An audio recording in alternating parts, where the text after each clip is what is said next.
Hello, my name's John Price, and this is a short video on red suit transfers when playing bridge. And it's a tutorial aimed at intermediate bridge players. I'm certain you know about red suit transfers, but I want to make the final word that will totally convince you that this is a convention that you just have to use. Now, I'll be honest, I think that the red suit transfers convention is the best thing since slide spread. It's my most favourite bridge convention. When I'm playing with a partner I've never played with before, I try and keep all conventions down to an absolute minimum. But the one I would definitely ensure that we were going to be playing are the red suit transfers. And I would say that the vast majority of duplicate bridge players will play this convention. 10 years ago, when I was working as a bridge host and played with lots of players, you would come across players who didn't actually use this convention. But over the last couple of years, I can't think of anyone that doesn't play the convention. So what's all this fuss about? Let's get it nailed down. So I need to talk a little bit about the history of where it's come from. Many years ago, when I was playing bridge, if my partner opened one no trump, now this is true of either a strong no trump, 15 to 17 points, or of a weak no trump, which I used to play, which is 12 to 14 points. If I had a hand like this, I'd know that we were in trouble. Even with 15 to 17 points, that's the strong no trump, I've only got 6 points, and one no trump is going to be a struggle. With a weak no trump partner, we are definitely in trouble. I know the spades look pretty good here, but if you're going to develop that suit, I'll probably need an entry into this hand in one of the other suits, and the Queen of Diamonds is the only hope. I wouldn't like to be in one no trump. But wait a minute, I know my partner has got at least 2 spades. Why? Because they've opened one no trump. They might even have 3 spades or more. So we've definitely got a fit in spades, my 6 and their 2. So let's have a look at this hand again. This is actually in spades a pretty good hand. If I counted losers, then I have 2 in spades, 1 in hearts, 2 in diamonds, that's 5, 6, 7, 8. This is not a bad hand if we were playing in spades. It's going to be much better than no trumps. So what I'm going to do is I'm going to bid 2 spades. When we've got a fit in a suit, it's better to play in the suit than in no trumps, because you will earn, on average, 1 extra trick in the suit contract than the no trump contract. Now, can I point out that this extra trick won't come from trumping hearts in this particular hand? If you're going to get an extra trick in a suit contract, it comes from trumping in the short hand, and this would definitely be the long hand. Now, that's not to say that the 6 of hearts, the singleton 6 of hearts, is a bad thing, because it gives me control over the heart suit. In no trumps, the opposition could run riot in the heart suit. But because I've only got a singleton, the second round I'm able to trump that and regain control in spades. But trumping that won't give me an extra trick. If I was playing this contract, as I will be, then I'm not going to go out attempting to trump a heart suit, though I may have to to regain control. Look at it this way. With this particular hand, I'm going to set up a battle of the trumps as soon as possible. I've got 6 trumps, and we've got 8 between us at least. So it's likely that it will be 3 rounds of trumps in the battle of the trumps, and then they'll all be gone, and we'll look at the survivors. And those survivors will probably be my 7, 5, and 4 of spades. And because they're survivors, they are winning tricks, whatever I do with them. So I might trump with them, or I might just play them straight out. I won't get any extra tricks by trumping in this particular hand. Okay, this is what's referred to as a weak takeout. Here's another example of a weak takeout. My partner's gone, 1 no trump. Let's say it's what a weak no trump. Now we really are in trouble. And the problem with this is I do have some good spades, rubbish elsewhere, but I've only got 5 of them. And my partner may only have 2. So we don't have a fit in spades, possibly. But it's probable that he will have more than 2 spades. It's not certain, but it's probable. So it's much better to go for spades rather than no trumps. So because I've got 5 spades there, it's worth me bidding 2 spades. My partner will get the signal. I've got a very weak hand, and he will pass, and we will play in 2 spades and hopefully get a better result than going 1 no trump. How about this? Now, this is getting weaker all the time. Surely with a rubbish hand like this, and you've got 5 spades, yes, to the 8, what on earth can you do here except pass, stay quiet? No, you don't. It's such a rubbish hand, it's not going to contribute hardly anything to a no trump contract. But if you've got 5 and you're lucky enough, in fact you don't need to be particularly lucky for your partner to have 3 spades or more, then you'll have the majority of the spades. You'll have a fit. You'll have the battle of the trumps, and you may get broken completely in the first 3 rounds of trumps. But the survivors, likely the 4 and 3 of spades, are outright winners. So from this terrible hand, if you were playing in spades, you could well sneak out a couple of tricks there, and maybe even, if you're lucky, the king of hearts as well.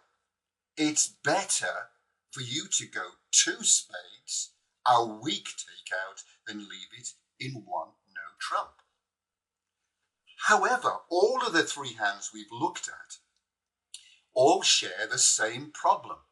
The weak hand is the one that's going to play the hand, and the stronger hand that declared 1 no trump will be laid down on the table for everybody to see what the points are in that hand. So somebody came out with a really neat idea. It goes like this. Here's the hand. My partner goes 1 no trump. I want us to play in spades. So I bid hearts. I bid 1 below the actual contract I want us to be playing in. I bid 2 hearts. My partner, who is not going to be bidding at all, recognizes what's going on. We've agreed on red suit transfers, and he knows that he now needs to go 2 spades. My 2 hearts said, partner, I've got a weak hand, but I've got 5 spades. You bid spades, so you will be playing the contract. It doesn't change much, but it does hide the better hand from the view of the opponent. It works for hearts as well. I want us to play in hearts. At least I might get some tricks from this feeble hand if we're playing in hearts. So do I bid 2 hearts? No, I bid 2 diamonds, one below the contract I actually want us to play in. And so my partner, who's listening carefully, knows that they have to bid 2 hearts, and it just gets passed out. It's the weak takeout with a little extra twist where we're hiding the better hand. Well, you could see that this was taken up very, very quickly. And in fact, what happened was this. Here's a nice hand.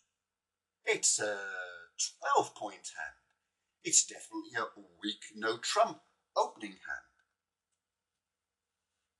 So you open that and your partner goes 2 diamonds. That's a red suit transfer. I need to bid now. I'm paying attention. I need to bid 2 hearts. I do so, and lo and behold, instead of my partner passing, can you imagine when this first happened and your partner goes 3 no trumps? What about the shock? Has my partner gone totally mad? Think it through. They've realized that by going a transfer, they can tell you that they've got 5 hearts. Now by going 3 no trumps, they tell you, and partner, I'm very happy to play in a game. I've got a good hand as well as you. 3 no trumps, I'm happy with. But I've given you some extra information that I've got 5 hearts. Now, with the shock of that, I suppose you could just pass. But you look at your hand and now think, hold on a minute, my partner's got 5 hearts and they've clearly got a good hand. I've got 4 hearts myself. We've definitely got a fit. And I'm also thinking, I can see where, because I've got the short hand, I can see where I could be trumping. I've got the short hand, and at some point I'm sure I'll be able to trump a club. That's where the extra trick comes from. So rather than just accepting 3 no trumps, I'll bid 4 hearts, because my partner has used the red suit transfer not in its original meaning, which was to use it as a weak takeout, but they've realized it's a great convention that you can use in multiple ways. Fantastic. How about this? You open 1 no trump, we've got the same hand. 2 diamonds appears. You know that you have to bid 2 hearts. And now the response is 2 no trumps. What does that mean? Well, they haven't got quite such a good hand. Maybe 11 or 12 points. But they're telling us as well that they've got 5 hearts. Well, I'm still looking at my hand here. It's jolly weak. It's only 12 points. So I'm not going to push this up to 3 no trumps. But I can use the information that they've got 5 hearts. And I definitely think that 3 hearts is a better contract for us than 2 no trumps. I can see where the extra trick's going to come from, and we'll earn more points for 3 hearts than we will for 2 no trumps. Whoa! This is showing that this red suit transfers is suitable for all sorts of hands, not just a weak one like this.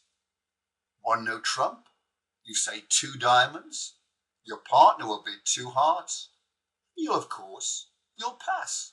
That's the old weak takeout. But what about this one? You bid after 1 no trump, you bid 2 hearts. Your partner does the correct thing and bids 2 spades. That's the red suit transfer. And then you re-look at your hand. I can bid again. And let's now, because I've got 6 spades, and I know my partner's got 2 spades, we've got a fit. Let's use the losing trick count. 1, 2, 3, 4, 5, 6, 7 loser hand. My partner's opened, so they must have a 7 loser hand. 7 plus 7's 14. Hey, that tells me that we should be in 4 spades. But I've only bid 3 spades. Why is that? Am I being wimpish? Well, no. I know from experience that when people open a weak 1-no trump, half of the time they'll have an 8 loser hand. So it's advisable to not get overexcited, and if you do the losing trick count and you've got a 7 loser hand, just go 3 spades, and then your partner's got another bid. They may re-look at their hand and they think, yes, I've definitely got a 7 loser hand, and they'll push it up to 4 spades if they're paying attention. So in conclusion, if you have a hand with 5 or more, hearts or spades, the major suits, and your partner opens 1-no trump, weak or strong, then the red suit transfer convention is for you. And I want to say this, do this no matter how feeble your major suit looks. It's all about length. Do this no matter how many points you've got in your hand. Your partner will do the honourable thing and transfer, but you've then got another bid, and off you go with whatever more information you want to give your partner. So if you've got no points, or you've got 19 points, if you've got 5 or more over the majors, use the red suit transfer convention. Now, a warning. This convention, like all conventions, can't guarantee that it'll always give you the best result. It will be that there will be times when you look at the results in your duplicate competition and other partnerships didn't use the convention and got a blooming better score than you. That will happen. What is important is that in the long run, this convention will give you better results than those partnerships that don't use it. I hope this has been useful. Thanks for listening.